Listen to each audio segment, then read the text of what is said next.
News Organization.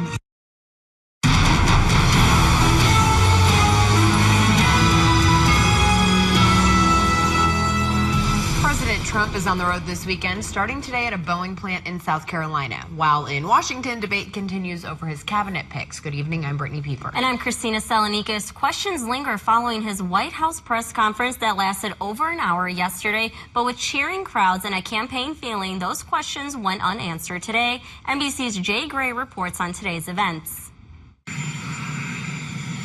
Leaving Washington today, but still dealing with questions and controversy surrounding his administration, President Trump traveled to South Carolina. Boeing has done an incredible job. As Boeing unveiled its new 787-10 Dreamliner. When American workers win, America as a country wins. Big league wins. The president's speech focused on jobs.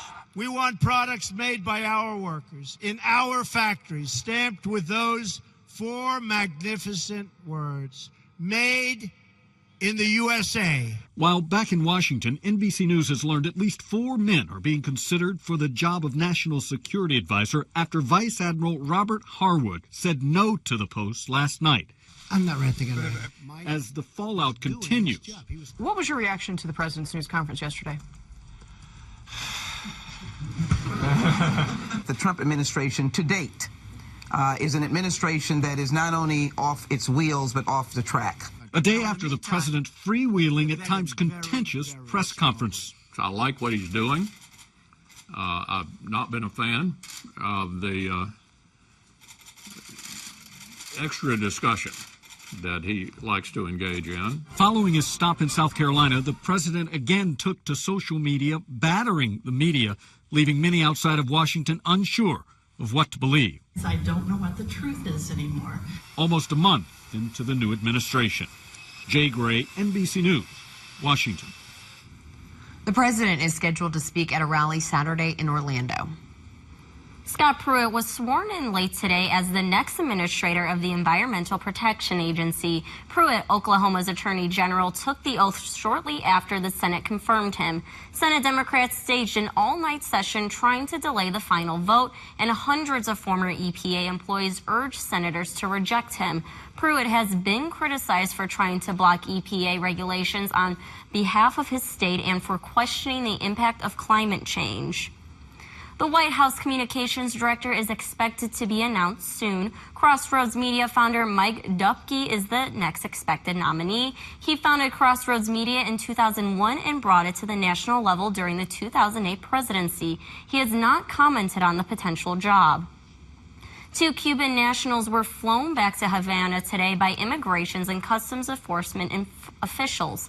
It was the first removal since the end of the policy wet foot, dry foot that gave most Cubans residency upon arrival in the U.S. The 2 women, whose identities are unknown, were flown by private jet from Miami this morning. It's believed they came into the country with European passports when the policy was lifted. The Trump administration said it's reviewing its position with Havana. Some people expected to get answers from U.S. Representative Vicky Hartzler, but didn't get the answers they wanted today. More than 50 people showed up for her mobile office hours. In a memo posted on Facebook, the Congresswoman said her staff representatives would listen to their concerns and address any problems they may be having with federal or state agencies. Among those concerns voiced today, Planned Parenthood, gun control, and the Affordable Care Act. After the representatives could not answer certain questions on the Congresswoman's behalf, some say they wish Hartzler was there herself. One says she wants Hartzler to attend the health care town hall next week. I believe Representative Hartzler when she says health care is important to her, so I hope that she'll come to our town hall. It's at the ARC Community Center at 6 o'clock on Tuesday, and people can come and voice their concerns directly to her. According to the Facebook event post, representatives for Hartzler, Senator Roy Blunt, and Claire McCaskill will attend the meeting. There they will answer questions from the public regarding the repeal of the Affordable Care Act. Some people in Colombia put a different spin on the protests going on around the country. A group called Collective Uncomfortable joined more than 130 different strikes in 32 states that happened today as part of National General Strike Day. Jenny Hipshire is the founder of Collective Uncomfortable and decided to use a flash mob concept to promote being uncomfortable to help further conversation. How can we be in the paradox of what it is to both be in pain, be have the anger, be struggling and be uncomfortable, and also connect with each other at the same time. Today was the group's first formally organized event in hopes that the songs and dances used will be a call to action or simple movement idea by embracing this concept. Nationally, more minorities and women are starting small businesses. According to a Kauffman Foundation report, the two groups are beginning to close the gap with white male entrepreneurs. KOMU 8's Matt Vereen's here in the studio with how this trend is affecting the business world right here in mid-Missouri. Nationally, about 80% of entrepreneurs are white and about 65% are male. Missouri and the rest of the country, however, are beginning to see a major shift in this dynamic. More and more minorities and women are opening small businesses.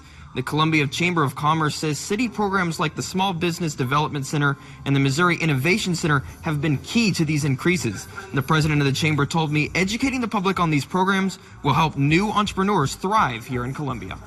Some of the biggest challenges we see is people not taking full advantage of the resource. 20 years ago, you didn't have all these resources. It was kind of you pulled yourself up by your own bootstraps, and you just either you made it work or you didn't make it work. McCormick added he expects entrepreneurship, especially among minorities and women, to continue to increase here in mid-Missouri. Firefighters are investigating a blaze in St. Charles County that destroyed a country club and halted wedding plans. At least 50 firefighters battled all throughout last night after the fire at Boggy Hills Country Club broke out around 11:30. Luckily, no one was hurt, but the owner says several weddings were scheduled at the 55-year-old club. She's helping those couples make other arrangements. A Moberly man has been charged with child molestation and sodomy. The Moberly Police Department arrested Joseph Fowler this week. Police say they conducted forensic interviews with both Fowler and the child. He was taken into custody after giving incriminating statements to officers. Fowler is being held at the Randolph County Jail on a $50,000 cash-only bond. Here's what's happening right now. At a time when repairs are still being made to an emergency spillway on the Oroville Dam in California, a record storm is slamming the state, causing residents to evacuate. Several inches of rain have fallen just over the few hours, along with 70-mile-an-hour winds. Roads and freeways were shut down from rushing floodwaters, landslides, and downed power lines. The rain is expected to continue into next week. But it's a different story here in mid-Missouri. Beautiful sunny day. Let's send it over to Michael for a look at our weekend weather. Thank you, Brittany, and good evening, everyone. Happy Friday to you. And again, another beautiful day out there today as we take a look at the weather almanac, reaching a high of 73 degrees today. Average for this year, again, still back in the 40s. But take a look at that record high temperature, 74 degrees. So we are just within striking distance of that today. And as we take a look and continue to recap the day, again, we reached that high of about 73 degrees about 4 p.m. today. Temperatures are now falling back into the mid-50s. And overnight tonight, overnight lows just down into the 40s. We are going to rebound tomorrow as we take a look at our weekend forecast. We'll see temperatures warm up into the upper 60s, so not quite as warm as what we saw this afternoon. We are going to see some passing clouds. And as we take a look at Sunday, another chance to possibly see some record-breaking temperatures with highs near 74 degrees and what's shaping up to be the warmest day of 2017. We'll talk more about the heat wave as well as that next chance we'll see some rain next week coming up in just a little bit. It's the fastest growing occupation in Missouri. We'll tell you about it after the break.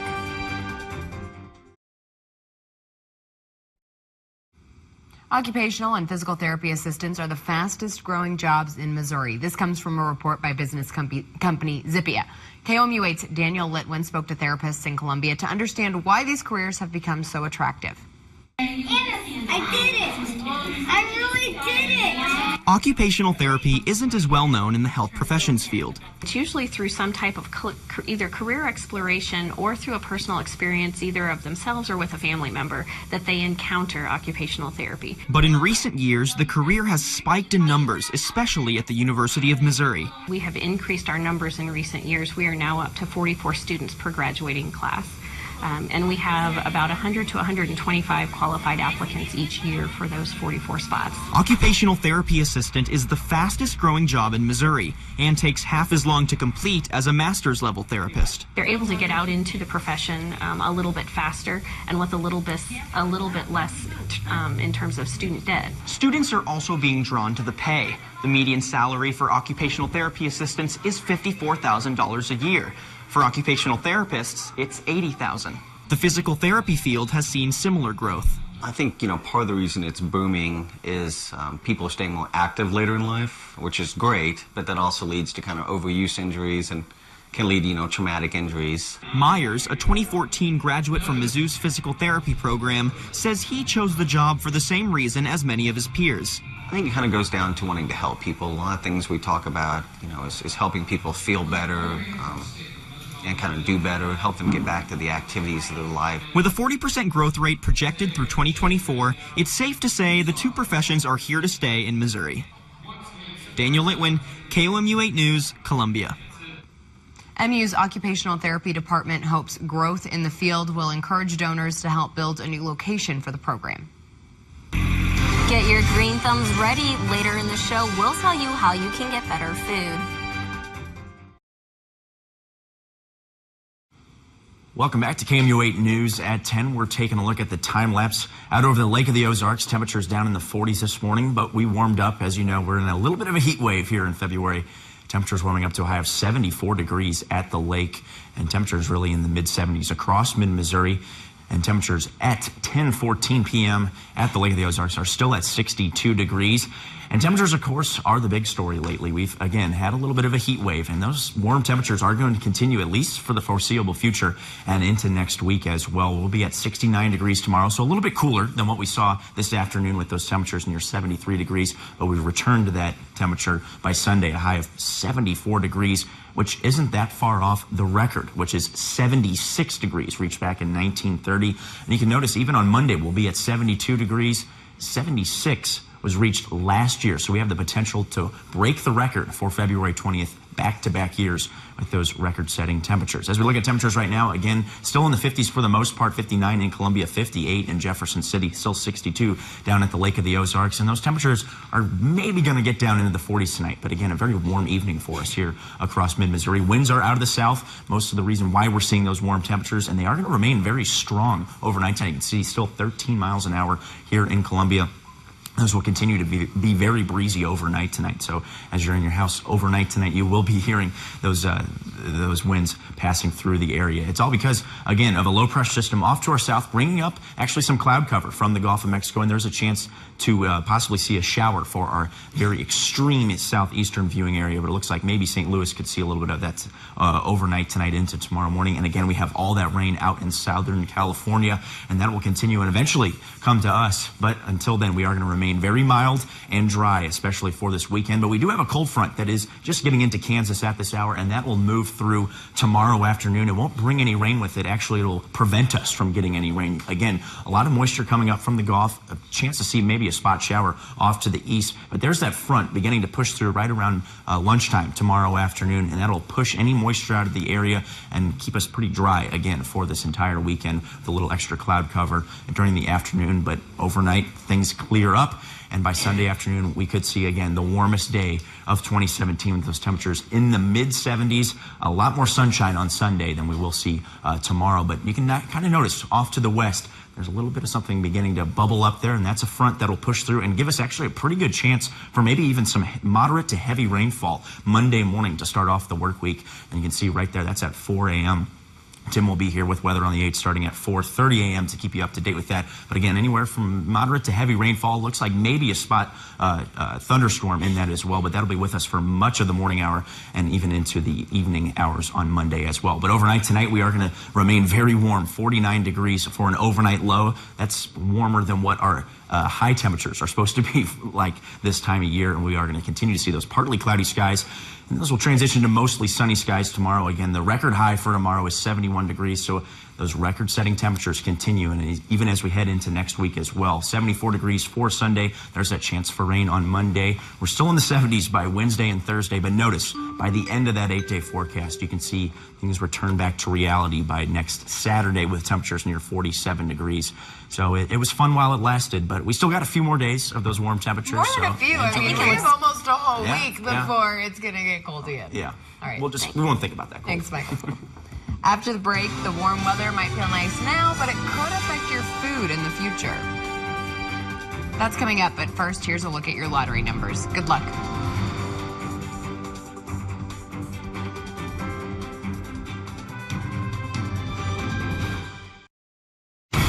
The financial news is brought to you by Downtown Appliance Home Center, providing appliances and personal service to Mid-Missouri for over 50 years. It was beautiful outside today, and if the warm weather stays, it may be time to get back into gardening. KMU8's Emma Reckenberg tells us how some residents can discover their green thumbs. Trisha Woolbright is not afraid to get her hands dirty. In fact, she has to sort through a lot of dirt before any new plants can sprout through the surface of the Opportunity Gardens she oversees. Opportunity Gardens helps families be empowered to grow food at home using some materials that we get through donations and grants, and do a mentoring program for 3 years. Last year, Woolbright helped design gardens at 92 low-income households in Columbia, and now she has spots to fill. We're accepting 50 applications this year.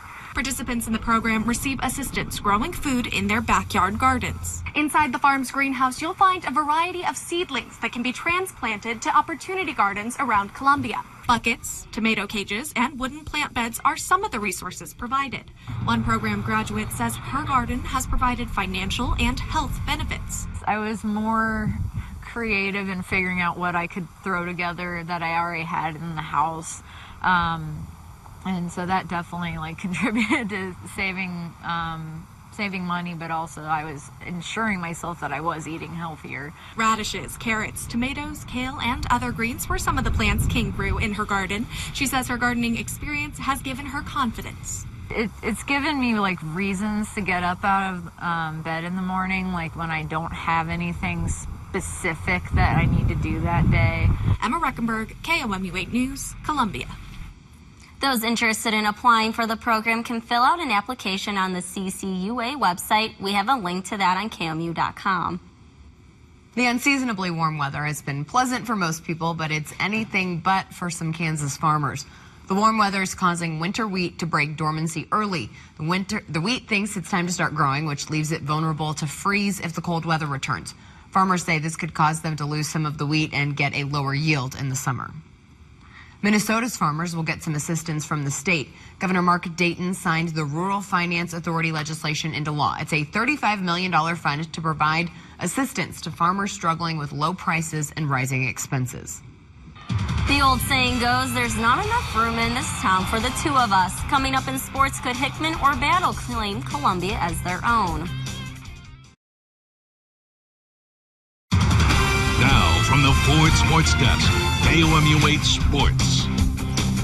Now, last summer, Missouri baseball's ace Tanner Houck said, "I believe if you think you are at the top of the mountain, you're going to fail." While I think most would agree, the problem is after back-to-back record-setting years, why would anyone think Houck is going to fail? Houck's next tally on a long list hoped to be Eastern Michigan, though it was a tough game for the Tigers. Opening night on the road for Mizzou, and surprisingly, Houck took a tumble right off the bat.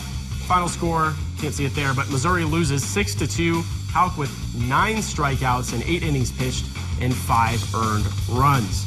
Now on the women's side, Missouri softball had a list of doubleheaders, starting off with a win against South Dakota 11-7. The freshman Kayla Kessinger went a perfect 3-4-3. Game 2 was quite the other story, though, for the Tigers as they fall 7-3 to Illinois State. Maddie Norman allowed 3 runs in 4 innings for Missouri.